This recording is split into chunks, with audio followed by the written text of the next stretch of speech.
But for your own social skills, you've got to learn how to get out of your own shit and actually be aware of what the other person's experiencing.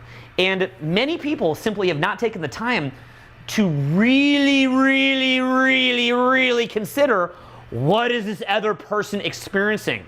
Now, you got to be careful with this because some people are so caught up in getting approval that they're like, all they think about is what the other person is experiencing. But it's like kind of this weird way where they're kind of tiptoeing around them and they're afraid of them and they're chasing their approval. And that's not really good either because now the other person just weirded out.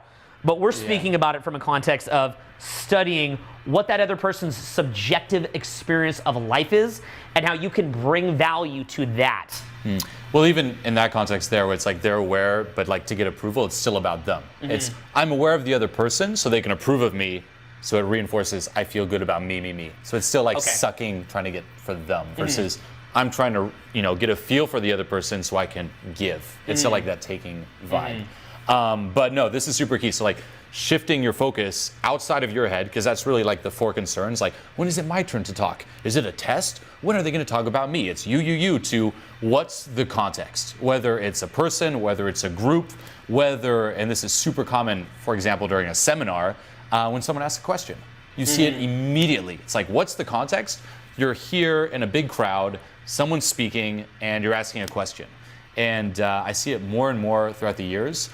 People just don't get the context that it is a seminar. They raise their hand, and it's either a question that's unique to them, and no one else can relate, or they talk way too long. And at first, everyone's like, oh, so what's your question? It's like, hey, so, when you talk about this, and then they go into their life story. When I was like 5 and I could really relate, and everyone's like, and they just don't sense, for example, the vibe just getting sucked out of the room. It's like, okay, this person's going on a little too long because they're in their little head, their little story.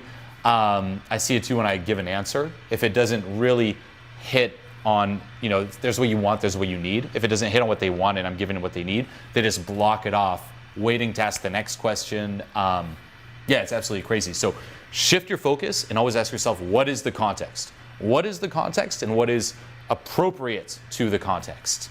And every time you do something that's not appropriate to the context, you're going to suck the air out of the room. And I mean, some examples, whether it's like a question in an audience, another one is if you make a joke.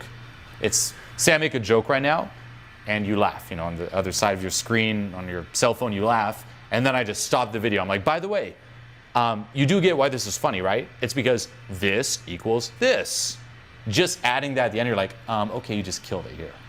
Like that's when you're not aware of a certain context. So shift focuses, and then it's pattern recognition.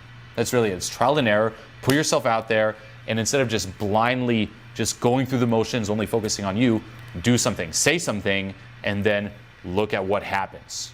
And then get a feel. Oh, when I say this, the person reacts this way. When I say this, that person reacts this way.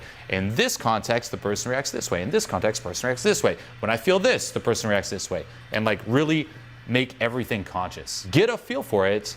And then once you get a feel and you make the appropriate tweaks, you can make it unconscious again.